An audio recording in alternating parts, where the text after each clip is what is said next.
enhanced system that will improve the social reproductive health of persons with disability in Ghana and beyond. This seminar blessing to you ask for through Jesus Christ and dear Son, who lives in which we ever want for all the counter. Amen. We'll do a quick introduction. Let's start from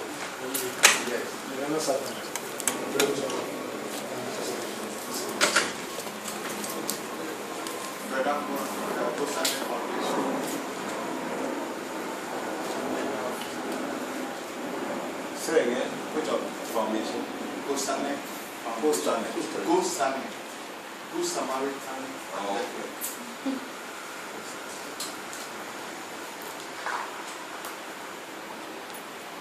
Eric Sape. Ghana Church for the on the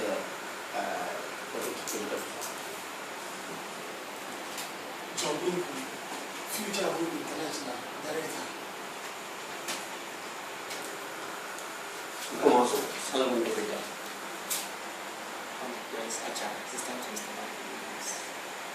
So I'm Alexander Bankole Williams, and a representative of the Ghana Federation of Disability Organizations.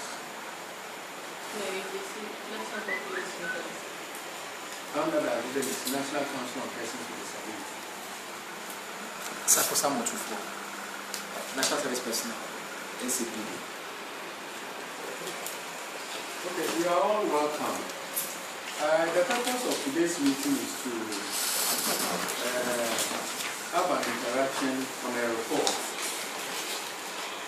It's a depth review of sexual and reproductive health services in Ghana for persons with disability. It was done by Future Hope International, and they have a report here. And as major stakeholders, they want us to go through the report. Then after that, we come out with our comments, then we look at the way forward, what happens now that this report has been put together.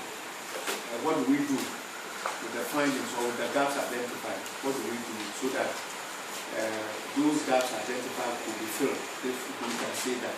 So without wasting much time, I will call on Mr. John Inku, who is the Executive Director of Future Hope Foundation, to take us through the report. Thank you very much. I think you all have copies of the report, yes. So you will take us through the report.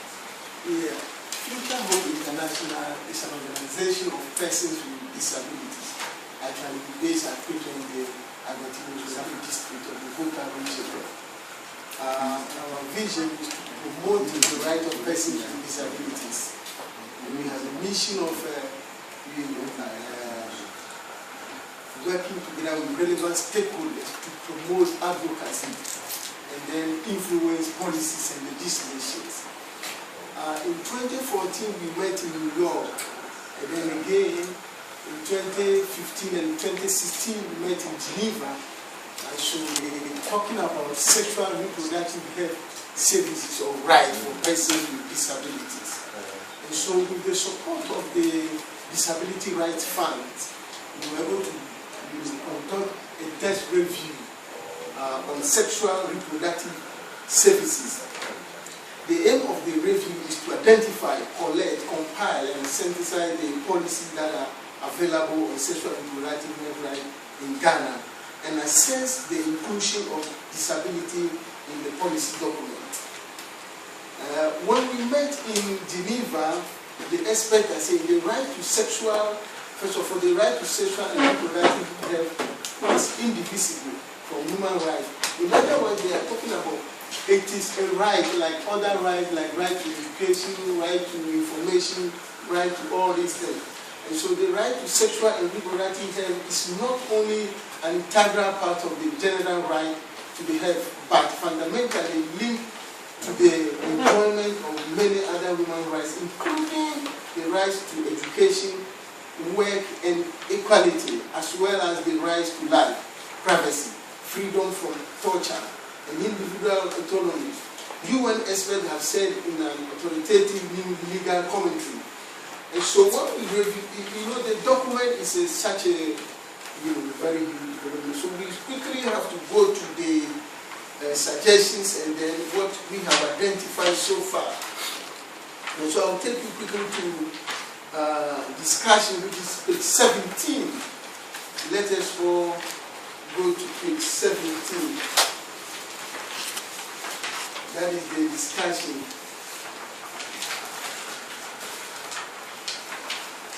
So the National Population Policy Revised Edition makes provision for appropriate action to be ensured the full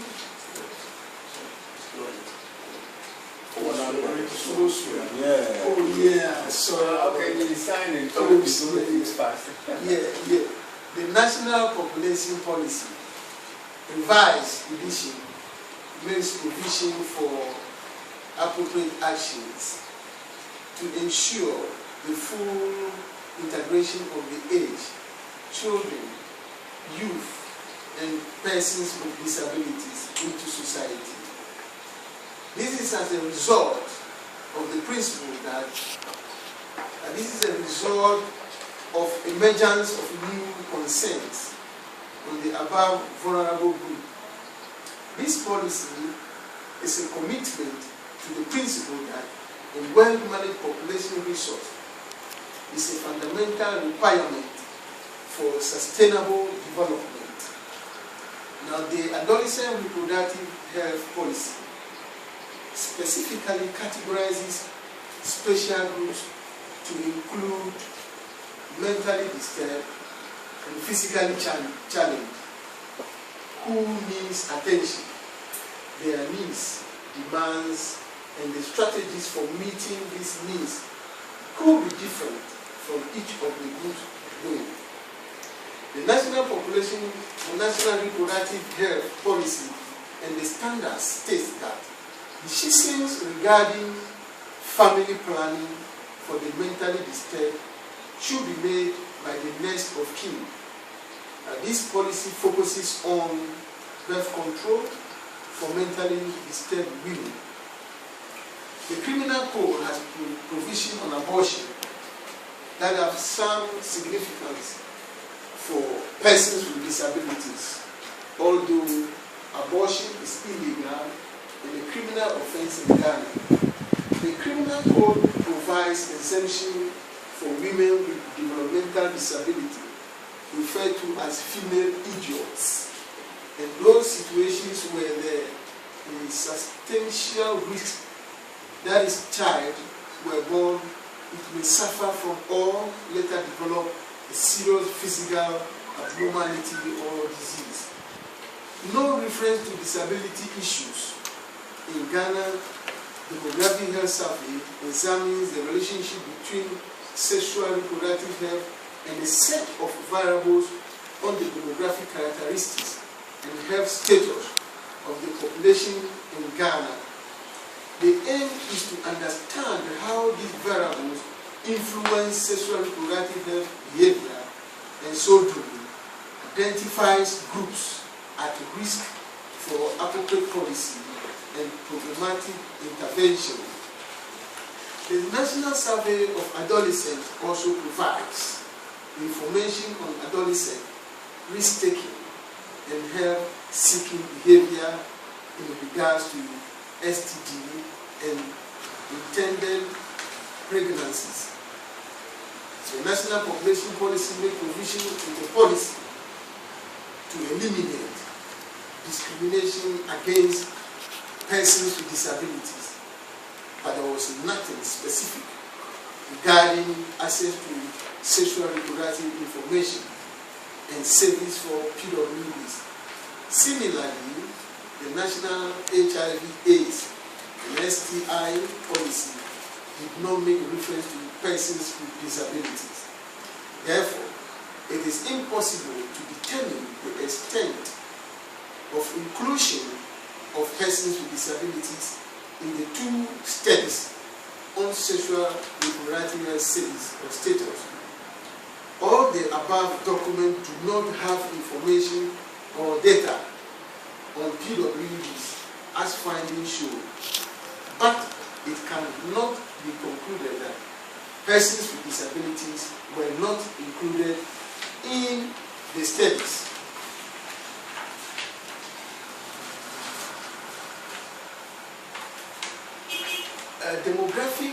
perception on disability, the Criminal Code provides exemption for women with developmental disability, referred to as female idiot, which is derogatory name for this type of disability. This portrays negative impression or perception about disability. It refers that where the continuance of the pregnancy will involve risk to the life of the pregnant woman or injury to her physical or mental health, and such woman consents to it, or if she lacks the capacity to give such consent, it is given on her behalf by her next of kin or the person local parents.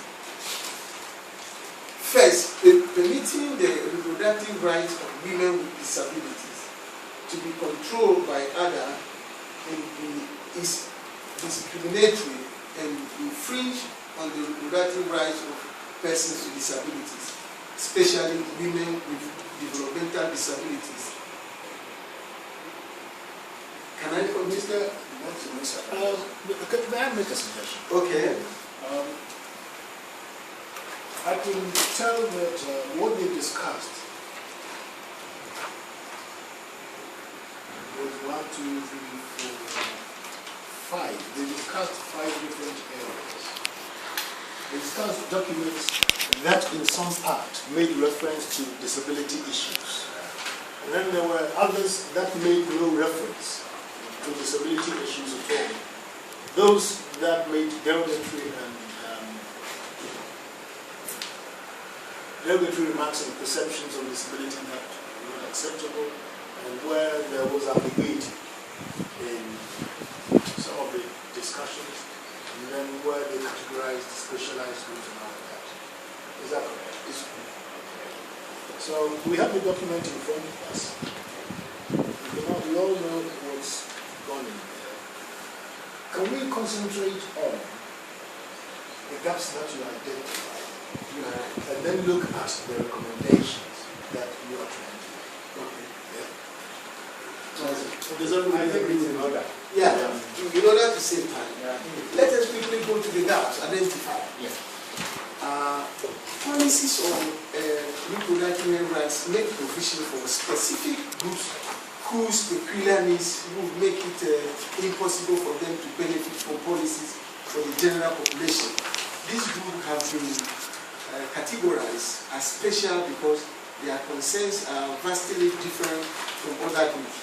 And these groups are, I'm reading from page 20 here, special because their concerns are vastly different from other groups, and these groups are likely to be excluded from programs for the general population. For example, the adolescent reproductive health policy states their needs, demands, and the strategies for meeting their needs could be different from each of the groups, but some of the groups in this category tend to be left out in the designs and implementation of programs and activities on adolescent reproductive health. Therefore, it is necessary to identify them so as to ensure that their needs are considered and taken care of in sexual and reproductive health programs. The Let's Go to this policy again clearly acknowledges the need to develop special programs to meet the specific needs of these subgroups. However, there is very little in the policy to serve as guidelines for defining the targeted individual groups, for example, who are the mentally disturbed or the physically challenged population. It is also not clear if people who are deaf and visually impaired form part of the physically challenged population. And even if they are physically challenged, are included, there is nothing in the policy that addresses how the service system should respond to their unique needs, such as communication barriers for the deaf and physically barriers for the blind and physical disabled. So I think these are the, the gaps that we have identified. Under the specialized groups, when you're talking about categorization and specialized groups, this is identified. And also there is another gap over here, which It's one of the gaps Yes. that's identified. yes, it's one of the gaps. Also, we are talking about data. There's no data for persons with disabilities. If you want to plan for a whole country, you're supposed to know how many people do you have, what are they doing, what are they, various, before you'll be able to plan properly. But then because there is no data, so we have to take that one also into consideration. So what you might want to say, Professor, No.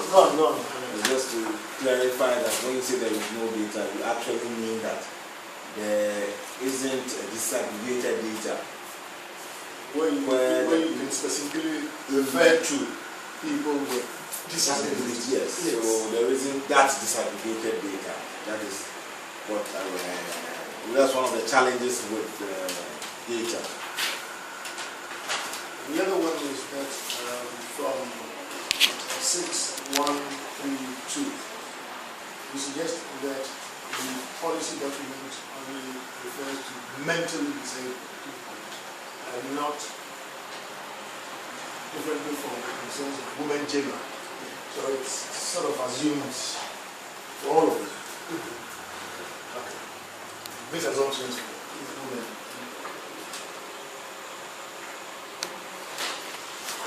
What other gaps did you identify as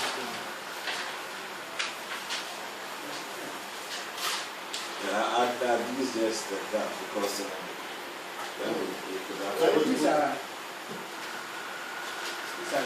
these are Identified by the desk review. identified gaps, page 20. Yeah. Then 21, they are looking at policy implications. Implications.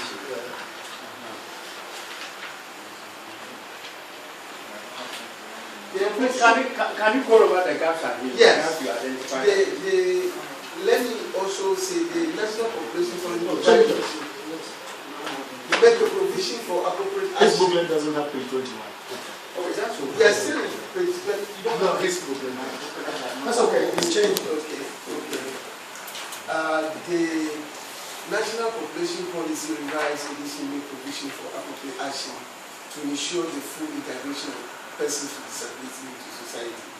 There are also provisions in the policy to eliminate discrimination against persons with disability, but no specific mention is made of access to information and services on sexual the broader policy of integration. So when you look at this one, there is nothing like access to information on sexual reproductive health services. Like you can go there and access the information like publicly. So I think we have to take that also into consideration. And then also in the state policy, women and adolescents are treated separately in the policy.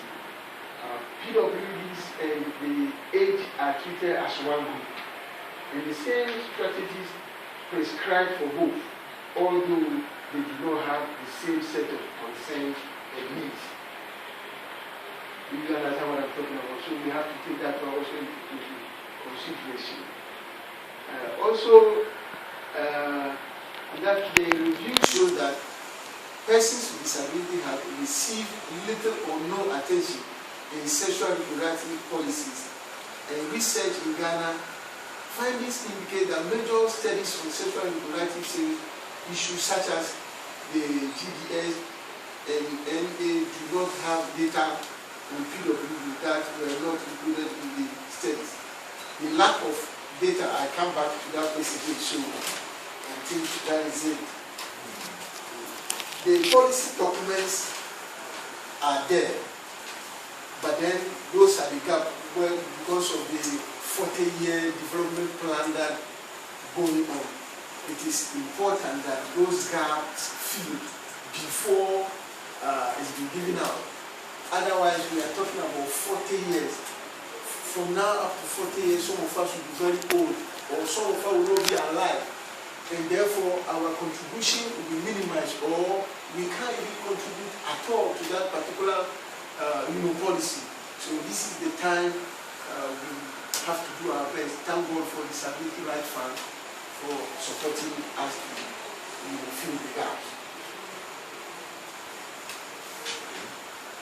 I will suppose in part to help to make some recommendations. Yeah, the recommendations are here also. Well, No, I think he's suggesting that, if I understand, we can make recommendations. Yeah, because I was thinking we discuss, we will first of all look at the gaps as identified and whether or not they suffice somewhere some of us have done so far. So I would immediately start by congratulating the organization again is called for Hope International. Hope International, right? Future Hope. Future Hope. Yes. Okay, Future Hope International. I'll congratulate the entity for actually venturing into this arena, because it's very clear that sexual and reproductive health is not something that has been adequately dealt with in Ghana where persons with disabilities are concerned. And there's been recent discussions, on the table through the federation, trying to point at these things. So I'm happy with that. So where the gaps are concerned, I'm glad we talk about the limited access to information as one of the gaps. What we don't talk about is the actual expertise in handling sexual and reproductive health for persons with disabilities. That is one gap in the service arena for sexual and reproductive health. Alex, can I just help you before we go on? I think what you need to do in terms of the gaps, you should have separate headings. Because they all appear to belong together. For example, in part, I can tell that the language, even the language used, is a problem. Yeah. So there should be subheading like language. Yeah, one subheading, and then you can have derogatory. Well, it's part of the language. Yeah, part of the language. So if you can identify your gaps in subheadings, it would make understanding of the document much easier. The experts, the people who are working on the 40-year national development plan. We have experts in those areas. So maybe when the group gets together, they will be able to craft it in a way that will suit what exactly we are looking at or for, so that in the 40 years to come, we should be able to have a comprehensive document. There's nothing wrong with us making suggestions to them. Yeah. It's just like us. They can be called themselves experts. So you won't take it and then.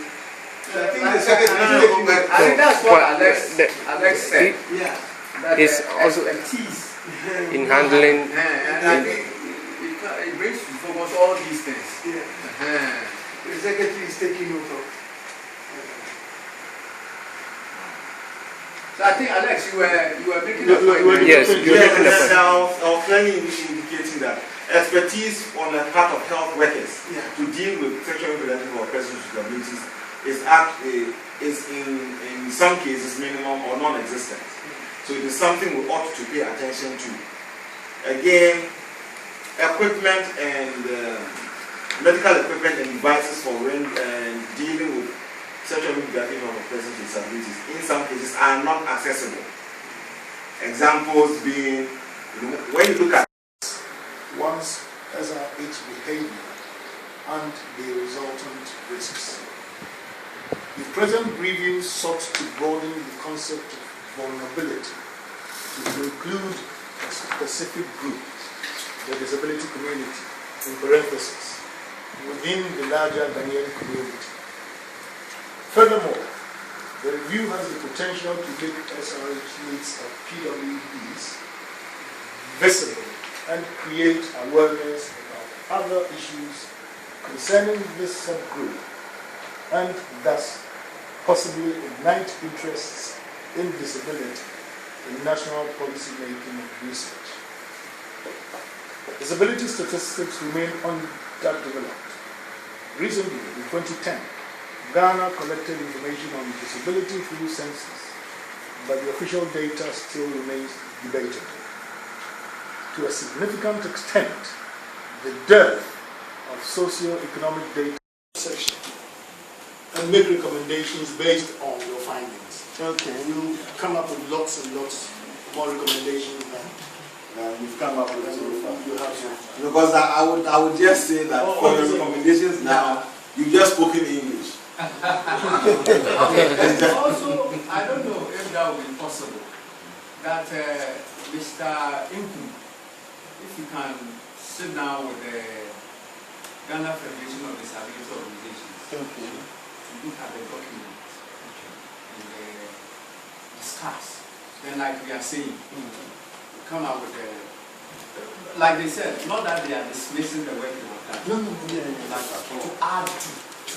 So that it's a document that somebody, like Alex said, somebody can think, look at it, and even out of it, decide to seek for funding, to research into other gaps and other areas. Yeah, so it means... And what I also want to suggest is that when it comes to disability issues, especially when doing this work, I will always wish that just from the onset, you involve the Ghana Federation of Disability Organizations. You involve them. Just from this, you involve them so that some of these things you get addressed and everything. Yes. Actually, because what I'm realizing is that it's like, I must be very frank. It's only when I got the letter, in fact the letter was referred to us from the ministry, that I got to know that there's this organization which is also doing some work in the area of disabilities.